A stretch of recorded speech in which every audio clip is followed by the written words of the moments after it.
শীতকালে বন্ধুরে তুই আমার গায়ের কাটা, আরে বর্ষাকালে বন্ধুরে তুই মাথার উপরে। টিকটক করতে আমার বিটার বউ, টিকটক করতে করতে আমার বিটার বউর সাথে মামনির সম্পর্ক। বোঝানোর সাথে শাশুড়ি চলে গিয়েছে। আমাকে আব্বু বলে ডাকে, ওর আমার ওয়াইফকে মা বলে ডাকে। এ যেন রীতিমতো সিনেমা। এমন গল্প হয়তো সিনেমা তো ব্যবহার করা হয় না। মেয়ের জন্য ঠিক করা পাত্রের সাথে শেষ পর্যন্ত পালিয়ে গেলেন 3 সন্তানের জননী, অর্থাৎ মেয়ের মা। যাকে নিজের মেয়ের জামাই করার কথা ছিল, বর্তমানে তিনি এখন তার স্বামী। হবজানোর সাথে সেই শাশুড়ি চলে গিয়েছে, মেয়েদের বেজার সাথে সে শাশুড়ি চলে যাচ্ছে তার। টিকটক করতে আমার বিটার বউ, টিকটক করতে করতে আমার বিটার বউর সাথে মামনির সম্পর্ক হয়। সম্পর্ক হওয়ার পরে আমরা টের পাওয়ার পরে ধরেন আমরা চাপিয়ে দিই, চাপিয়ে দেওয়ার পরে ফোনটা আমরা হাতের দিকে নিয়ে নেওয়ার পরে কিছুদিন ছিল না ফোন হাতে। তারপরে তখন আবার ফের সে ফোন কেনে, নিজ ইচ্ছা করে ফোন কিনেছে। কেনার পরে যে মাঝখানে আবার সে এরকম চালাচ্ছে, আমরা এটা। ঘটনা শুরু হয় 1 বছর আগে। মেয়ে নিয়মিত টিকটক করত, সেই সূত্র ধরেই পরিচয় হয় তাদের। এক পর্যায়ে বিয়ের কথাবার্তাও পাকা হয়। এদিকে মামুন নিজেকে সেনা সদস্য হিসাবে পরিচয় দেন। মামুনের সাথে বিয়ে ঠিক হওয়ার পরেই বড় মেয়ে এই বিয়েতে আপত্তি জানিয়ে আসছিলেন। অভিযোগ রয়েছে এক পর্যায়ে তিনি আত্মহননের পথও বেছে নেন। এ ঘটনা ঘটার পরে কিছুদিন বিরতি চলে। আমার ওয়াইফ বলছে যে অমুক একটা ছেলে আছে, অমুক জায়গায় থাকে, তোমার ফরিদপুরে থাকে, সেনাবাহিনীর ভিতর কাজ করে। ওই আমার মেয়ে বিয়েতে রাজি হয় না। নেক্সট আমার ওই মেয়েটা মারা গেল। মেয়েটা মারা গেল তো মার দোষেই।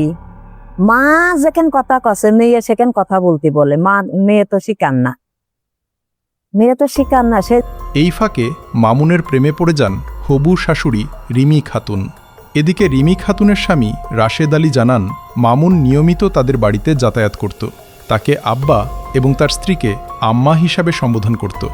আমাকে বাড়িতে আসে, আর উনি আসে আমাকে আব্বু বলে ডাকে, ওর আমার ওয়াইফকে মা বলে ডাকে। লাস্টে এসে উনি এমন একটা দুর্ঘটনা ঘটাইছে বলা যায় না। তিনি কোনোভাবেই বুঝতে পারেনি তার স্ত্রী হবু জামাইয়ের সাথে প্রেম করছেন। এক পর্যায়ে গত 17ই এপ্রিল বাড়িতে কেউ না থাকার সুযোগে রিমি খাতুন তার 2 সন্তানকে নিয়ে মামুনের সাথে পালিয়ে যান। ছেলে ধরেন গাড়িতে থাকে, আমার ছেলে রাত ডিউটি করে, আমার ছেলে বাড়িতে থাকে না। আমার বাড়িতে কোনো পুরুষ মানুষ নাই যে সেটা ধরবে, আমরা তা বুঝতে পারিনি। আমি তো মুরব্বী মানুষ হয়ে গেছি, এখন আমি তো ফোনের কিছু বুঝি নাই। তারপরও ফোনে যখন মামুনির সাথে কথা বলে, তখন আমি বলি, সময়তে বলি যে তুমি মামুনির সাথে কথা বলবা না। সে তখন আমার কি করে, আমার সামনে আরো বেশি বেশি করে কথা বলে। মাত্র একটি ভুলে ভেঙে গেল 17 বছরের সংসার। ঘটনা জানাজানি হবার পর থেকে ত্রিবৃত্তি সহ আশেপাশের গ্রামগুলোতে বইছে আলোচনা সমালোচনা।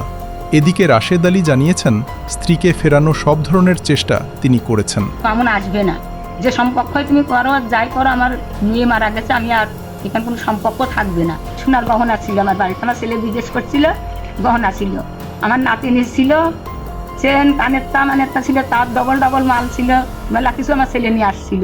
তার স্ত্রী মোবাইল ফোনের মাধ্যমে তাদেরকে জানিয়ে দিয়েছেন তিনি আর এই সংসারে ফিরবেন না।